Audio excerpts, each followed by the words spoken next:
Bendiciones, hermanos, y feliz sábado. Estamos aquí nuevamente para tener nuestro repaso de la lección. Estamos en la lección número 3, que se titula El deber de los hijos hacia los padres. Este va a ser un resumen. Vamos a destacar algunos de los puntos que yo considero más importantes de la lección. Entonces, no necesariamente vamos a ir en el orden como van las preguntas.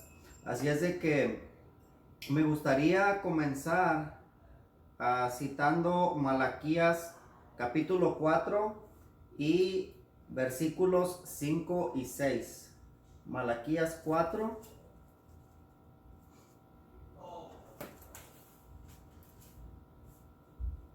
Malaquías 4, 5 y 6. Dice la palabra del Señor: He aquí yo os envío al profeta Elías, antes que venga el día de Jehová, grande y terrible. El 6 dice: Él hará volver el corazón de los padres hacia los hijos, y el corazón de los hijos hacia los padres, no sea que yo venga y hiera la tierra con maldición. Entonces, hablando en el contexto de la segunda venida de Cristo, aquí el profeta Malaquías, o Dios, ¿verdad? Hablando a través de él, nos dice que Dios enviará el profeta Elías justo antes, ¿verdad? Tiempo antes de que venga nuestro Salvador Jesús por segunda vez. Entonces, sabemos que este no es un texto literal, es decir, no va a ser Elías literalmente el que va a venir nuevamente o el que se va a presentar, sino que este Elías, nosotros, ¿verdad? Nosotros como remanente del pueblo de Dios o de la iglesia de Dios, nosotros entonces somos ese tercer Elías que nos vamos a presentar, o que vamos a venir con un mensaje especial justo antes de la segunda venida de Cristo. Entonces, para nosotros poder, ¿verdad?, entender nuestra misión como ese tercer Elías, es importante entonces que analicemos o estudiemos un poco acerca del profeta Elías y también de Juan, ¿verdad? Juan como el segundo Elías. Si nosotros analizamos un poco acerca de las historias de ellos, o el mensaje, o cómo Dios los utilizó a ellos, entonces nosotros podremos entender el papel o la misión que nosotros tenemos como pueblo del Señor para este último tiempo. Entonces, en el primer libro de Reyes, en los capítulos 17 y 18, nosotros allí vemos parte, ¿verdad?, de la historia del profeta Elías. Y hay muchas cosas que él hizo, ¿verdad? Pero voy a destacar dos aspectos que considero muy importantes que están relacionados con el estudio que tenemos ahora. Entonces, vamos a leer en el primer libro de Reyes, capítulo 18 y el versículo 30. Reyes, primer libro de Reyes, capítulo 18 y el versículo 30. Dice: Entonces dijo Elías a todo el pueblo: Acercaos a mí. Y todo el pueblo se le acercó, y él arregló el altar de Jehová que estaba arruinado. Entonces, algo muy importante que el profeta Elías hizo fue arreglar el altar de Jehová que estaba arruinado, ¿verdad? Recordemos que Elías aparece en un tiempo donde el pueblo de Dios estaba en apostasía. La mayoría, ¿verdad? La mayoría del pueblo había caído en apostasía. El mismo rey que se suponía, ¿verdad? Fuera un líder que los acercara a Dios, pues se había unido a una persona impía, a una persona idólatra, y él mismo había caído en idolatría, él mismo estaba en apostasía, y el pueblo casi en su totalidad. Sabemos que Dios siempre ha mantenido un pueblo fiel, ¿no? En todos los tiempos, en todas las edades, pero hablando en forma general, el pueblo de Israel estaba en una apostasía tremenda. Entonces aparece Elías, Dios lo utiliza a él, y una de las cosas que Elías hizo fue arreglar el altar de Jehová que estaba arruinado, es decir, el pueblo se había alejado de Jehová, había dejado la verdadera adoración, estaban en idolatría. Entonces él viene a reparar o a restaurar algo de lo que ellos habían dejado de lado, o de algo de lo que ellos se habían olvidado. Otro aspecto importante lo encontramos en primer libro de Reyes, capítulo 18, pero ahora los versículos 36 y 37. Allá adelantito dice: cuando llegó la hora de ofrecerse el holocausto, se acercó el profeta Elías y dijo, esto es en el contexto del monte Carmelo, ¿no? Con Elías y con los profetas de Baal.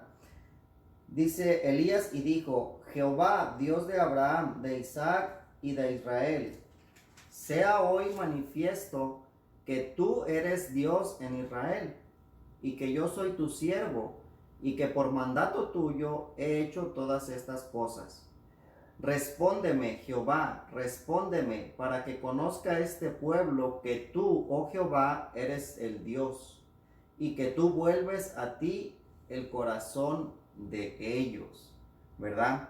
Entonces, algo muy importante, o el propósito del mensaje de Elías, lo que Dios estaba buscando con el profeta, era precisamente lo que acabamos de leer: que tú vuelves a ti el corazón de ellos. Es decir, Dios a través del profeta, a través de su mensaje, él lo que quería era que el pueblo regresara nuevamente, ¿verdad? Que se volviera de su apostasía, que se apartara de la idolatría y que regresara nuevamente a la adoración del único Dios verdadero.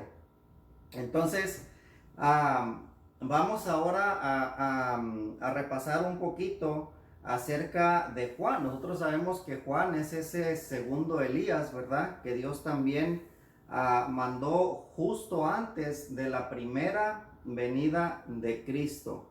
Vamos a leer allí en el libro de Lucas. Vamos ahora al Nuevo Testamento.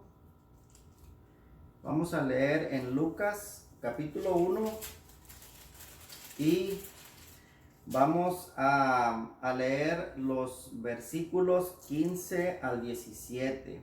Lucas 1, 15 al 17. Hablando de Juan, ¿verdad? De Juan el Bautista, dice: porque será grande delante de Dios, no beberá vino ni sidra, y será lleno del Espíritu Santo aún desde el vientre de su madre. Y hará que muchos de los hijos de Israel se conviertan al Señor Dios de ellos. 17 dice: e irá delante de él con el espíritu y el poder de Elías, para hacer volver los corazones de los padres a los hijos y de los rebeldes a la prudencia de los justos, para preparar al Señor un pueblo bien dispuesto. Entonces, vemos una similitud, ¿verdad? Entre el profeta Elías y Juan como el segundo Elías. Nos dice ahí, lo que acabamos de leer, dice que Dios, ¿verdad? A través de Juan el Bautista haría que muchos de los hijos de Israel se conviertan al Señor Dios de ellos. Exactamente lo mismo, ¿verdad? Bueno, la idea era que Dios quería regresar, ¿no? Quería que el pueblo de Israel regresara que su corazón regresara nuevamente al único Dios verdadero. Y era justamente lo mismo que el mismo propósito que Dios tenía ahora con Juan el Bautista. Preparar un pueblo bien dispuesto, ¿verdad? La misión, toda la misión de Juan el Bautista era precisamente que a través de su mensaje las personas estuvieran preparadas, estuvieran dispuestas para que cuando Jesús se diera a conocer, la gente lo pudiera aceptar. Entonces, como Dios, ¿verdad? Primero con el profeta Elías y después con Juan el Bautista, Dios quiere dar el último mensaje a través del tercer Elías, que somos nosotros, que somos su pueblo, que somos el remanente en estos últimos tiempos. Entonces, así como el profeta Elías restauró, ¿verdad? O arregló el altar de Jehová que estaba arruinado, Dios también tiempo atrás levantó el movimiento adventista. ¿Con qué propósito? Con el mismo propósito. Había ciertas verdades que el cristianismo se había olvidado de ellas, que no se estaban tomando en cuenta. Había o hay todavía, ¿verdad? En muchas partes un falso concepto de Dios y de su Hijo. Entonces Dios, a través de este movimiento, vino a traer verdades que se habían quedado olvidadas, las vino a traer nuevamente. La ley de Dios, el sábado, el santuario, la importancia de la alimentación, por ejemplo, todas estas cosas que el cristianismo en general no se estaba ya tomando en cuenta. Entonces, ¿qué es lo que espera Dios que nosotros hagamos en este último tiempo? Lo mismo que quiso hacer con Juan el Bautista, ¿verdad? Preparar a la tierra en su totalidad, dar un mensaje en forma global para que toda la gente se dé cuenta que Cristo está por venir por segunda vez, que hay un juicio que se está llevando a cabo en este momento y que tenemos que arrepentirnos, tenemos que buscar al único Dios verdadero si nosotros queremos tener esperanza de vida eterna. Entonces, hermanos, ustedes se podrán estar preguntando, bueno, ¿y qué tiene que ver todo esto con nuestra lección? En realidad, tiene mucho que ver cómo esto que estamos hablando se conecta con el deber de los hijos hacia los padres. Y vamos a verlo de esta manera. Ahora los invito para que vayamos al libro de Joel. Vamos al libro de Joel.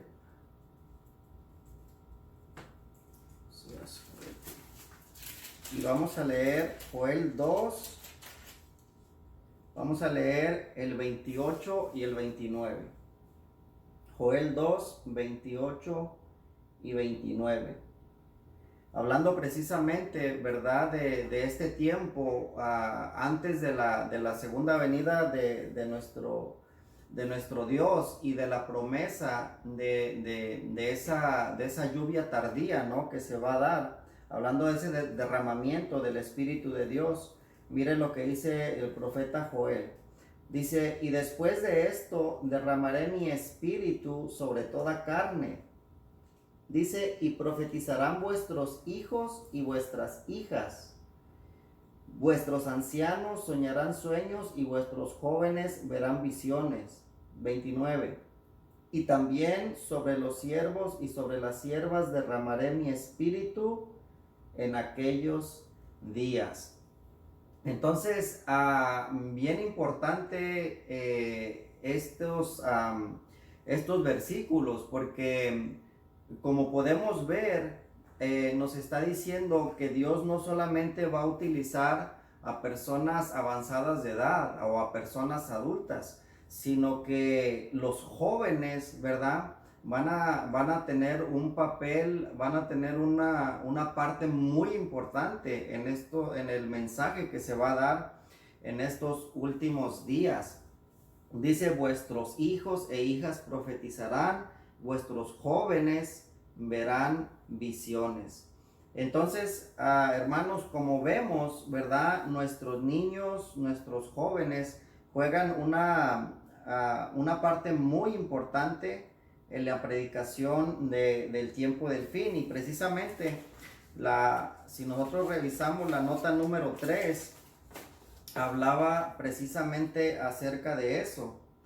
Vamos a leer aquí un poco de la nota 3. Realmente no es mucho, así es de que vamos a leerla completa. Dice, así como los niños cantaron en los atrios del templo, Hosana, bendito el que viene en el nombre del Señor, en estos últimos días las voces infantiles se elevarán para dar el último mensaje de amonestación a un mundo que perece. Cuando los agentes celestiales vean que no se permite más a los hombres presentar la verdad, el Espíritu de Dios descenderá sobre los niños y ellos harán la proclamación de la verdad, una labor que los obreros de más edad no podrán hacer por cuanto su camino estará cerrado. Tremendo. Entonces, quiere decir que conforme nos acerquemos más a la segunda venida de Cristo, va a llegar un momento en el que nosotros como adultos, ¿verdad? Debido a las restricciones que se van a dar, nosotros ya no vamos a tener la oportunidad de libremente predicar el mensaje. Pero cuando nosotros no podamos hacerlo, ¿quiénes lo van a poder hacer? Nuestros hijos, ¿verdad? Nuestros niños, nuestros jóvenes van a poder hacerlo. Cuando nosotros no lo podamos hacer, cuando las puertas las tengamos cerradas, Dios va a mantener la puerta abierta para nuestros niños, para nuestros jóvenes, para que ellos lo puedan hacer. Entonces, qué importante es que nosotros podamos educar, podamos hacerles saber a nuestros hijos todas estas cosas. Que ellos entiendan que son importantes ahora y que van a ser muy importantes en un futuro cercano. Que ellos van a ser parte de las personas que Dios les va a dar el privilegio de dar ese último mensaje, ¿verdad? Justo antes o poco antes de que Cristo aparezca por segunda vez. Entonces, hermanos, realmente nosotros tenemos un trabajo que hacer. Tenemos que enfocarnos, no olvidarnos de nuestros niños, no olvidarnos de nuestros jóvenes. A veces nosotros nos enfocamos tanto en nuestros servicios, en nuestros cultos. Podemos estar cometiendo el error de enfocarnos solamente en nosotros y olvidarnos de ellos, cuando ellos realmente no son el futuro de la iglesia, son el presente de la iglesia y van a jugar un papel muy importante en el futuro también. Entonces, aquí es donde nosotros podemos ver cómo nosotros como pueblo, como ese tercer Elías que vamos a dar ese mensaje, cómo nuestros hijos, ¿verdad? Nuestros hijos juegan un papel o tienen una parte muy importante en este último tiempo. Entonces, hermanos, por eso es que es de suma importancia, ¿verdad? Que nosotros podamos educar a nuestros hijos en los principios que encontramos en la palabra del Señor, que nosotros les enseñemos la importancia de honrar no solamente a Dios, ¿verdad? Sino también a los padres, como lo encontramos en Éxodo 20:12. Vamos a leer Éxodo 20:12, que es precisamente el quinto mandamiento, ¿verdad? Éxodo 20:12 dice: honra a tu padre y a tu madre, para que tus días se alarguen en la tierra que Jehová tu Dios te da, ¿verdad? Importante entonces que nosotros enseñemos a nuestros hijos la importancia de honrar a los padres, que nosotros como adultos también, ¿verdad? El mandamiento es para todos, pero enseñarles a ellos que es importante. De hecho, cuando nosotros honramos, cuando nosotros cumplimos con este mandamiento de honrar a nuestros padres, como consecuencia nosotros estamos honrando a Dios. Es Dios el que nos da este mandamiento. No es una sugerencia, es un mandamiento, es algo que tenemos que, Dios nos exige o nos pide que lo cumplamos. Entonces, si nosotros lo obedecemos y honramos a nuestros padres, pues al mismo tiempo nosotros estamos honrando a Dios. Y el único mandamiento, ¿verdad? Que tiene una promesa muy bonita. Dice, para que tus días se alarguen en la tierra que Jehová tu Dios te da. Es muy triste ver cómo muchas vidas terminan en una edad muy joven, y terminan muchas veces como consecuencia de desobedecer este mandamiento. Es decir, los papás a veces le dicen o le decimos a nuestros hijos lo que deben de hacer, lo que no deben de hacer, los peligros, las consecuencias de realizar ciertas cosas, y muchas veces los hijos desobedecen. Se encuentran en lugares que no deben estar, con personas que no son buena influencia para ellas, y muchas veces estos niños o estos jóvenes terminan su vida a una edad muy temprana, y es lamentable. Y aquí el mandamiento nos dice que si nosotros cumplimos, si nuestros hijos cumplen con este mandamiento, entonces Dios promete que vamos a tener una larga vida. Entonces, hermanos, el mandamiento nos habla acerca de honrar a Dios. Honrar a nuestros padres. ¿Cómo nosotros honramos a nuestros padres? La nota número 2 nos traía unas palabras muy importantes que nos pueden ayudar a entender a qué se refiere, ¿verdad? Cuando Dios nos pide que honremos a nuestros padres, ¿qué es lo que Dios nos está pidiendo realmente, específicamente? Bueno, les voy a leer aquí. Dice, el quinto mandamiento no solamente requiere que los hijos sean, escuchen, respetuosos, sumisos y obedientes a sus padres. No solamente eso, sino que también los amen, sean tiernos con ellos, que alivien sus cuidados, que escuden su reputación y que los ayuden y consuelen en su vejez.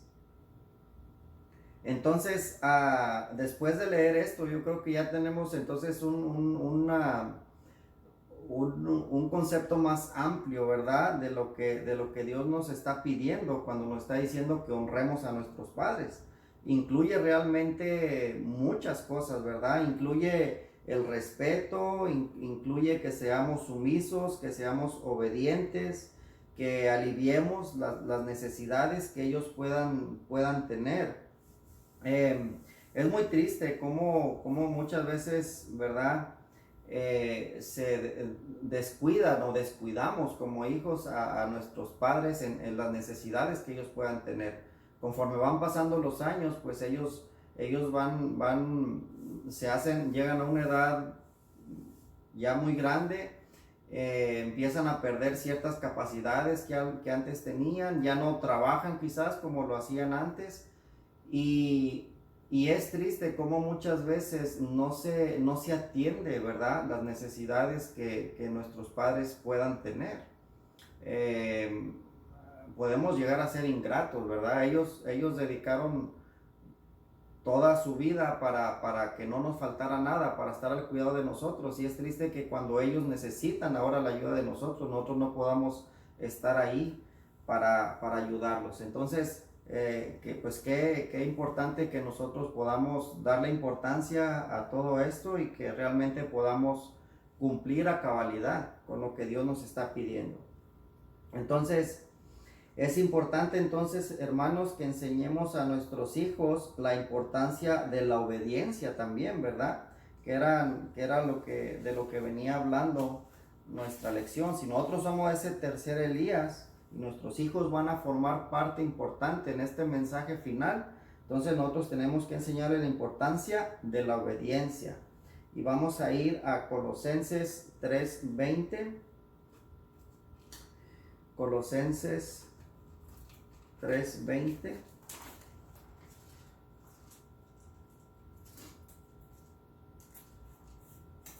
Colosenses 3:20 dice: hijos, obedeced a vuestros padres en todo, porque esto agrada al Señor. Hijos, obedecer a vuestro padre en todo. Ahora, este versículo debemos entenderlo, que este versículo nos está hablando en un contexto de unos padres que sirvan al Señor, ¿verdad? De unos padres que lo que ellos nos manden esté de acuerdo con lo que Dios nos pide que nosotros hagamos. ¿Hay excepciones a esto? Bueno, sí, porque hay padres que realmente no temen al Señor y que incluso muchos pueden llegar a pedir cosas a sus hijos que van en contra de los requerimientos de Dios. Entonces, en ese caso, nosotros no estamos obligados a obedecer en todo a ese tipo de padres, ¿no? Pero obviamente aquí el apóstol Pablo se refiere, cuando dice que obedezcamos a nuestros padres en todo, se está refiriendo a padres que realmente temen al Señor, que están entregados al Señor, y que obviamente lo que ellos nos pidan va a estar en acuerdo con lo que Dios requiere de nosotros. Si no es así, pues entonces nosotros tenemos que recordar también lo que dice otra parte de la Escritura, ¿no? Que es menester o es necesario que nosotros obedezcamos primero a Dios antes que al hombre. Otro versículo que nos habla acerca de la importancia de la obediencia lo tenemos en Efesios 6:1.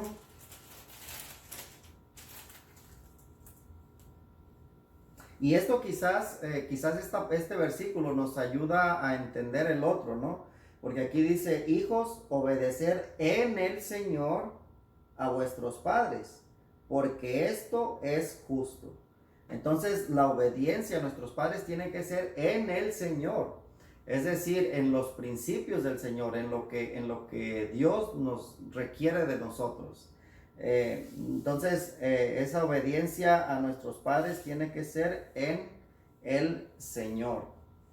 Entonces, hermanos, vemos cómo realmente, ¿verdad?, es importante que nosotros podamos enseñarles todas estas cosas a nuestros jóvenes, que ellos tengan claro la importancia de honrar a nuestros padres y de la obediencia a nuestros padres. ¿Qué otra cosa debemos de enseñarles a nuestros hijos? Bueno, también la importancia de estar bajo la autoridad de los padres. Y aquí la lección nos llevaba al ejemplo que nos dejó Jesús, ¿verdad? Desde su niñez, desde su niñez y juventud. Cómo él realmente siempre se mantuvo bajo la autoridad de sus padres. Y vamos a leer Lucas, vamos a leer solamente un versículo. Lucas capítulo 2. Lucas capítulo 2 y el versículo 51. Lucas 2. Dice Lucas 2:51: y descendió con ellos y volvió a Nazaret, y estaba sujeto a ellos, y su madre guardaba todas estas cosas en su corazón. Estamos hablando cuando Jesús, ¿verdad?, siendo niño, van al templo. Jesús se queda allá, sus papás regresan y tiempo después se dieron cuenta que Jesús no venía con ellos, entonces ellos regresan a buscarlo y lo encuentran en el templo, ¿verdad? Entonces, aquí la parte que quisiera destacar es como dice la Escritura, ¿verdad? dice que Jesús descendió o regresó con sus padres, dice, y volvió a Nazaret y estaba sujeto a ellos. Jesús estaba sujeto a sus padres, ¿verdad? Estaba bajo la autoridad de sus padres. Y esto es muy importante resaltarlo o mencionarlo, porque a mi entender, ¿verdad? Jesús cuando se encarna, cuando nace como un humano, nace como un humano cualquiera de nosotros. La Biblia dice que Jesús crecía en conocimiento, lo cual quiere decir que tuvieron que pasar algunos años, ¿verdad? Para que él llegara al tiempo donde él se diera cuenta quién era realmente, que era realmente el Hijo de Dios. Y llegó un tiempo en que él entendió la misión, ¿verdad? ¿A qué venía él a esta tierra? ¿Cuál era su misión y quién era él realmente? Entonces, es muy importante que aun cuando él ya llegó a entender, a conocer esto, quién era él y su misión, aún entonces él se mantuvo sujeto a sus padres, bajo la autoridad de sus padres, ¿verdad? Él pudo no haberlo hecho después de entender y saber, estar seguro quién era él y su misión. Él era 100% hombre, sí, pero él era 100% Dios también, era divino. Entonces fue él a través de quien el Padre creó todas las cosas. Entonces él pudo quizás no sujetarse al darse cuenta a sus padres, al darse cuenta quién era él realmente, pero lo que nos muestra aquí la Biblia es de que aun cuando él entendió quién era, él aún así se mantuvo bajo la autoridad de sus padres. Les quiero leer dos párrafos. Esto está en la Biblia de estudio. La primera está en Señales de los Tiempos, con fecha del julio 30 de 1896. Dice, hablando de Jesús, dice, aunque crecía en conocimiento y la gracia de Dios estaba sobre él, sin embargo no se dejaba envanecer por el orgullo, ni creía que era superior para hacer la tarea más humilde. Aceptaba su parte de la carga, junto con su padre, su madre y hermanos. Trabajaba arduamente para mantener a la familia y participaba del trabajo para cubrir los gastos del hogar. Aunque su sabiduría había admirado a los doctores, sin embargo se sometía humildemente a sus tutores humanos. Llevaba su parte de las cargas de la familia y trabajaba con sus manos como habría trabajado cualquier obrero. Se dice de Jesús que a medida que avanzaba en años crecía en sabiduría y en estatura y en gracia para con Dios y los hombres. El conocimiento que cada día adquiría de su maravillosa misión no lo descalificaba para no hacer los deberes más humildes. Gozosamente admitía la obra que recae sobre los jóvenes que viven en hogares humildes, acosados por la pobreza. Tremendo ejemplo el de Jesús, ¿verdad?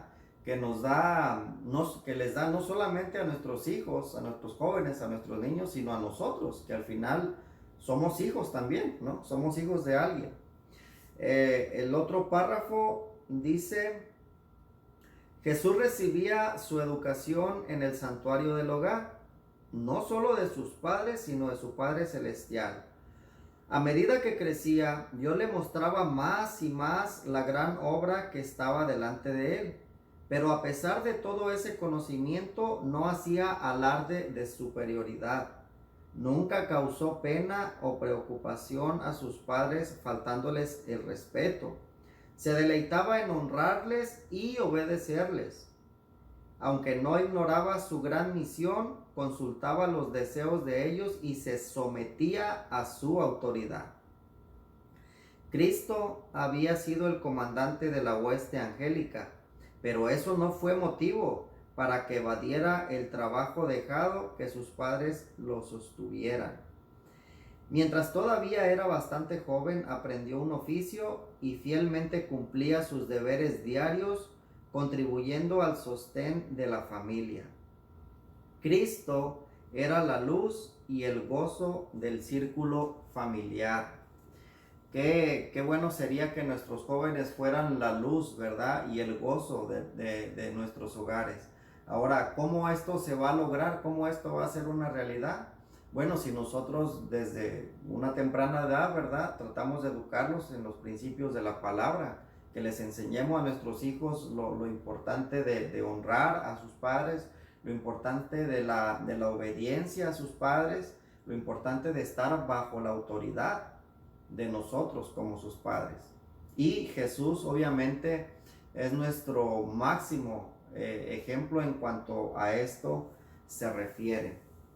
Entonces, hermanos, algo muy importante es de que si nosotros ya entendimos que somos o representamos, ¿verdad?, a ese tercer Elías del tiempo del fin, entonces eso quiere decir que nosotros, como ese tercer Elías, tenemos que tener las características que tenía Elías y que tenía Juan el Bautista o el segundo Elías, ¿verdad?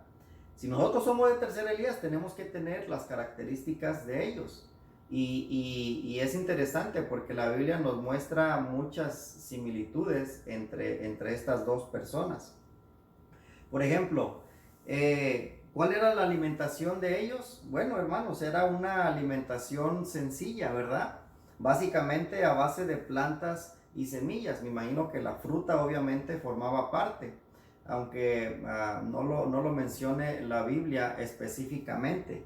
Es decir, si nosotros trasladamos ese principio a nuestros días, entonces quiere decir que ellos eran eran fieles seguidores de la Reforma Pro Salud. A nosotros, hermanos, se nos ha dado muchísima luz al respecto, ¿verdad? Y aunque la Reforma Pro Salud no tiene solamente que ver con la alimentación es uno de los aspectos de muchos, ¿no?, que conforma toda la Reforma Pro Salud, pero realmente es uno muy importante. Entonces, si la alimentación del primer y segundo Elías era una alimentación sencilla, a base de plantas, frutas y semillas, entonces quiere decir que esa es una alimentación que nosotros debemos tener en este día. Realmente, hermanos, que nosotros le demos importancia a nuestra salud y en forma muy especial a la forma en cómo nosotros nos estamos alimentando. Entonces, otro aspecto, ¿qué otra característica tenían el primero y el segundo Elías? Tenían una vestimenta sencilla. Es importante que se mencione la dieta de ellos y es importante que se mencione también la forma como vestían. Y ellos vestían igual, tanto el primero como el segundo Elías. Entonces, ¿cómo ellos vestían? Era una vestimenta sencilla. Era una vestimenta sencilla, nada ostentoso. Y obviamente, ¿verdad? Dios también a través de su sierva nos ha dado muchos consejos en cuanto a la forma de cómo nosotros debemos de vestir. Dios le da mucha importancia a nuestro interior, claro que sí, pero lo que nosotros tenemos en el interior se ve reflejado en la forma como nos ataviamos, ¿verdad? Cómo nos vestimos, cómo lucimos exteriormente, y nosotros realmente estamos llamados a hacer la diferencia, no solamente en lo que nosotros comemos, sino que nosotros vestimos también. Otro aspecto importante, tanto el profeta Elías como Juan el Bautista, ellos no vivían en la ciudad. Ellos vivieron en el campo, ¿verdad?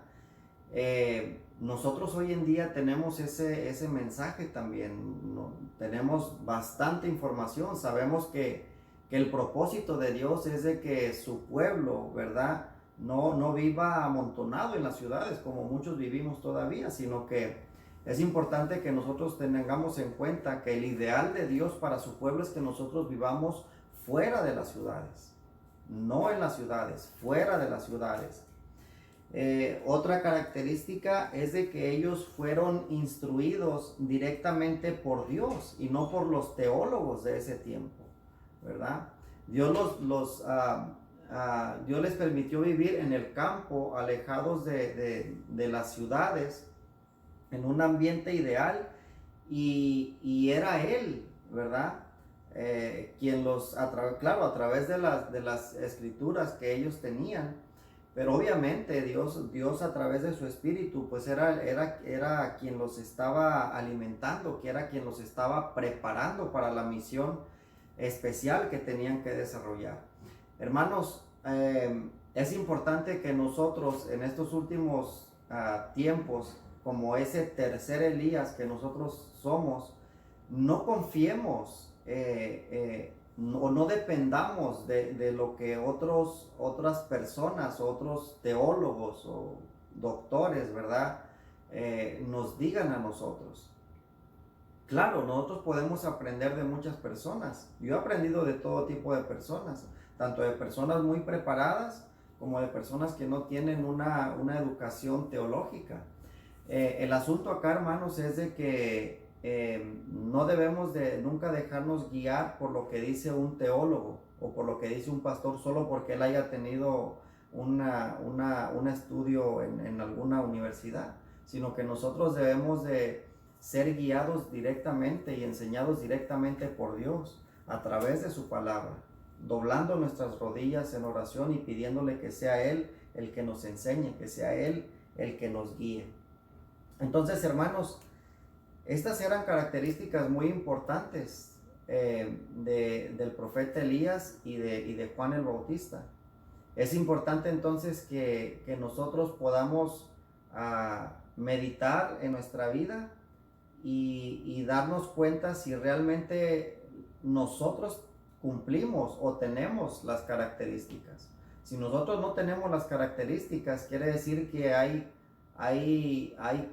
todavía hay algo que nosotros tenemos que hacer. Y yo creo que todos, hermanos, en realidad tenemos cambios, tenemos reformas que hacer. Pero sabemos que si nosotros, ¿verdad? Le pedimos a Dios que nos ayude a hacer esos cambios que necesitamos hacer. Si necesitamos cambiar nuestra forma de alimentarnos, si necesitamos cambiar nuestra forma de vestir, si necesitamos vivir fuera de la ciudad, si necesitamos ser instruidos directamente de la palabra, que tengamos la seguridad que si nosotros le pedimos a Dios, Dios a través de su espíritu nos va a capacitar, nos va a ayudar para poder hacer los cambios que necesitamos hacer, no solamente personalmente, sino incluidos nuestros hijos, ¿verdad? Así es de que, bueno, hermanos, esto era lo que el Señor me puso para que les compartiera. Ojalá que haya sido de bendición y pues nos vemos hasta la próxima. Bendiciones.